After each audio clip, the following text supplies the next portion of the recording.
சகாய John Peter Bible news மூலமாக உங்களை சந்திப்பதில் மகிழ்ச்சி அடைகிறோம். மதக்கலவரத்தை தூண்டுகிற ஆரன் ரவிக்கு விரோதமாக கிறிஸ்தவர்கள் திரண்டிருக்கிறார்கள். கிறிஸ்தவர்களை காயப்படுத்தி பேசியிருக்கிறார் ஆரன் ரவி. மதக்கலவரத்தை தூண்டும் விதமாக பேசியிருக்கிறார் ஆரன் ரவி. சென்னையை அதிர வைத்த கிறிஸ்தவர்கள் கண்டிக்கின்றோம் ஆளுநரே மன்னிப்புகள் என்று சொல்லி அங்கே சத்தங்கள் அதிகமாய் தொனித்துக் கொண்டே இருந்தது. ஆளுநர் செயலுக்கு வலுக்கும் கண்டனங்கள் பெருகிக் கொண்டேதான் இருக்கிறது. காரணம், மறைதிரு ஜியு போப், மறைதிரு கால்டுவெல் ஆகியோரை கண்ணிய குறைவாக பேசி கிறிஸ்தவர்களுக்கு அவப்பெயர் உண்டாக்கிய தமிழக ஆளுநர் மேதகு ஆரன் ரவி அவர்களை கண்டித்து வள்ளுவர் கோட்டத்திலே மிக பெரும் கண்டன ஆர்ப்பாட்டமானது நடைபெற்றது. கிறிஸ்தவ மிஷனரிகளுடைய வாழ்க்கை பயணங்களை பொய் என்றும் கால்டுவெல் எழுதின நூல் பொய் என்றும் கொந்தளித்து பேசினவர் தான் இந்த ஆளுநர். பார்ப்பனர்களின் மொழியாகிய சமஸ்கிருதம் என்ற மொழியானது மேலோங்கி நின்ற காலத்தில் கால்டுவெல் எழுதின திராவிட மொழி என்னும் நூலுதான் அநேகரை ஒரு பெரிய மாற்றத்துக்குள்ளாக கொண்டு வந்தது. திராவிட மொழி என்று அவர் இயற்றினார். திராவிடம் என்ற சொல் அவரால் தான் முதலாக எழுதப்பட்டது. திமுக ஆட்சிக்கு வர காரணமா இருந்தவர் யார் என்று உங்களுக்கு தெரியுமா? அவர்தான் கால்டுவெல். கால்டுவெல்லின் முழு பெயர் ராபர்ட் கால்டுவெல். இவர் திராவிட மொழியியலின் தந்தை என்று அழைக்கப்படுகிறவர். இவரை குறித்து அறியாதவர் இன்னும் அறிந்து கொள்ளலாம். திராவிடம் கண்ட பேரறிஞர் தான் கால்டுவெல் என்பதை இப்போது நாம் புரிந்து கொள்ள வேண்டும். ராபர்ட் கால்டுவெல் என்பது இவருடைய முழு பெயர். இவர் எங்கே இருந்து வந்தார் என்று நாம் பார்க்கலாம். அதாவது ஐரோப்பிய கண்டத்தின் வடமேற்கு பகுதியில் ஒரு தீவிலிருந்து இவர் வந்தார். அவருடைய பிறப்பு 1814 அயர்லாந்திலே பிறந்தார். மிஷனரியாக இந்தியாவிற்கு வந்தார். அவர் ஆற்றிய தொண்டுகள் அநேகமாக இருக்கிறது. அவர் 1891 ஆண்டு மரித்தார். திராவிட மொழிகளின் ஒப்பிலக்கணம் தமிழ் வரலாற்றில் முக்கிய திருப்புமுனை நூல் என்று சொல்லலாம். அதுவரை உருவாக்கப்பட்டிருந்த சமஸ்கிருத மேன்மையை அது உடைத்து நொறுக்கியது. கால்டுவெல் திருநெல்வேலியிலே சரித்திரத்தை படைத்தவராய் இருக்கிறார். இவர் திண்டுக்கல் மாவட்டத்தில் உள்ள கொடைக்கானலில் ஊழியம் செய்திருக்கிறார். கொடைக்கானலிலே மரித்து பின்பு இடையன்குடிக்கு திருநெல்வேலியிலே அடக்கம் பண்ணப்பட்டார். கல்லறை அங்கே உள்ளது. எனக்கு அருமையானவர்களே, அவரை குறித்த அநேக கருத்துக்களை நாம் இப்பொழுது பார்க்க இருக்கிறோம்.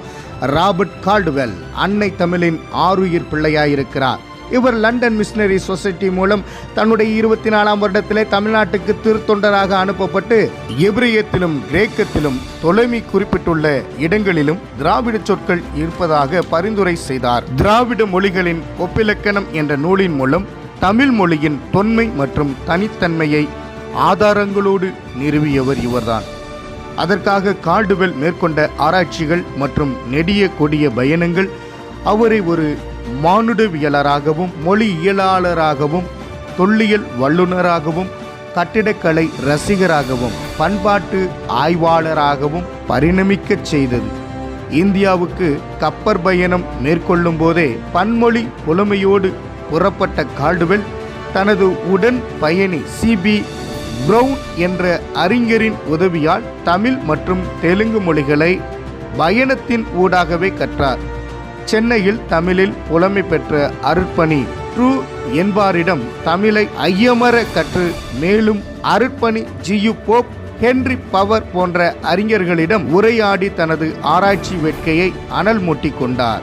அன்னாரின் பணி அர்ப்பணிப்பை நன்கு உணர்ந்த சங்கத்தினர் 1841 அருட்பொழிவு செய்து கால்டுவெல்லை திருநெல்வேலி நோக்கி அனுப்பி வைத்தனர். தனது இலக்கை நோக்கிய 400 மைல் பயணத்தை நடந்தே மேற்கொள்வதென தீர்மானித்தார் கால்டுவெல். சிதம்பரம், மாயவரம், தரங்கை, கும்பகோணம் வழியே தஞ்சை அடைந்தவர். அங்கு வேதநாயகம் சாஸ்திரியாரிடம் தங்கி தனது தமிழ் மொழியை தீட்டிக் கொண்டார். தமிழின் மீது பற்றியது அவரது பேரார்வம். ஆராய்ச்சியில் ஆழ்த்தியது இம்மொழியின் மீது அவர் கொண்ட தாகம். கால்டுவெல்லின் தொடர் பயணம் திருவரங்கம், நீலகிரி, கோவை, திருநெல்வேலி, பாளையங்கோட்டை வழியே இடையன்குடி கொண்டு அவரை சேர்த்தது. இந்த நெடிய பயணம் அவருக்கு பண்பாடு, மொழி, வட்டார வழக்கு, சமயம், இலக்கியம், கட்டிடம் மற்றும் சிற்பக்கலை போன்ற அரிய பல பாடங்களை புகட்டியது. ஆதிக்க சக்திகளிடம் அடிமைப்பட்டு கிடந்த தாழ்த்தப்பட்ட சாதியினரை விடுவிக்கவும் அவர்களுக்கு வாழ்வாதாரங்களை ஏற்படுத்தி கல்வி மற்றும் திறன் வளர்ப்பு பயிற்சிகள் வழங்கவும் அதன் ஊடாக இயேசு கிறிஸ்துவின் அன்பை விளங்கச் செய்யவும் கால்டுவெல் மேற்கொண்ட சீரிய முயற்சி அங்குள்ள பலரையும் கிறிஸ்துவ சமயம் தழுவிட தூண்டியது.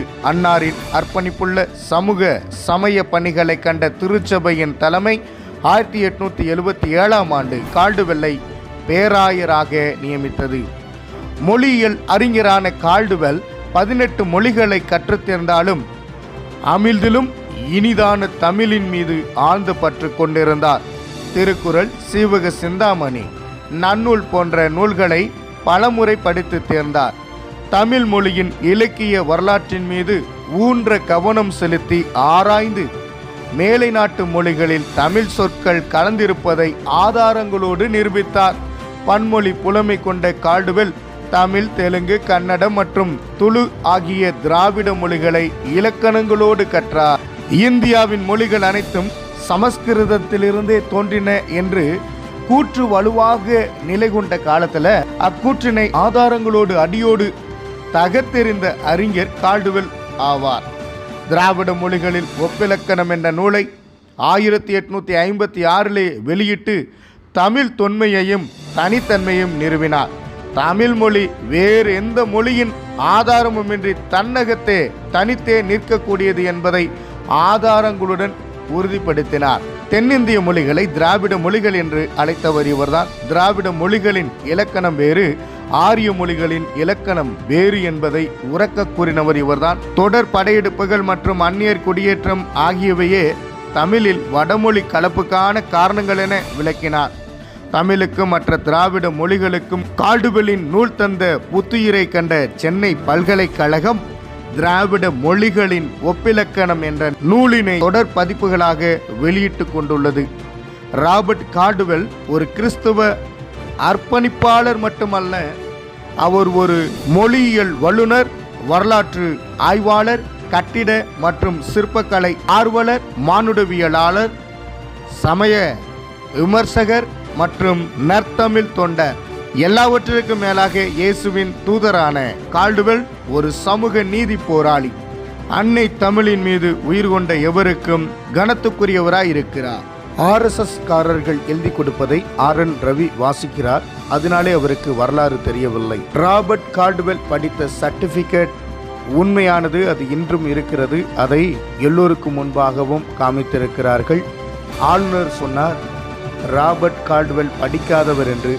படித்த சர்டிஃபிகேட்டோடு அவர் வாங்கின ஒரு சில சர்டிஃபிகேட்டும் இணைத்து இதை எல்லோருக்கும் முன்பாகவும் காமித்திருக்கிறார்கள். எனவே ஆளுநருக்கு எதிராக பேராயர்கள் கண்டன ஆர்ப்பாட்டம் பண்ணினார்கள். தென்னிந்திய திருச்சபை பேராயர்கள் அனைவரும் கூடினார்கள்.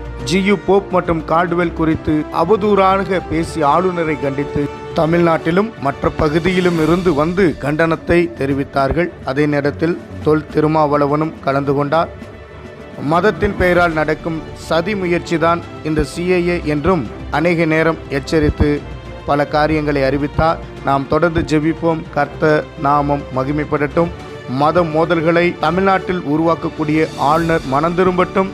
தேவனுடைய வேலையை நாம் செய்கிறோம், அதை தடுக்க முயற்சிக்கிற ஒவ்வொரு மனிதர்களும் மனம் திரும்பட்டும். குறிப்பாக RSS காரர்கள் மற்றும் BJP-யினரை சார்ந்தவர்கள் மனம் திரும்பட்டும். தேசத்தை ஆளுகிறவர்களுக்காக நாம் தொடர்ந்து ஜெபிப்போம்.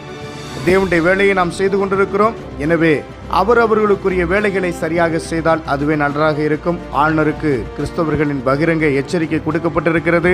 மனம் திரும்புவாரா என்று பார்ப்போம். தேசம் கர்த்தருக்கு சொந்தமாகட்டும். ஆமென். Sahay John Peter Bible News என்ற இந்த சேனலை நீங்கள் சப்ஸ்கிரைப் பண்ணி வைத்துக்கங்க.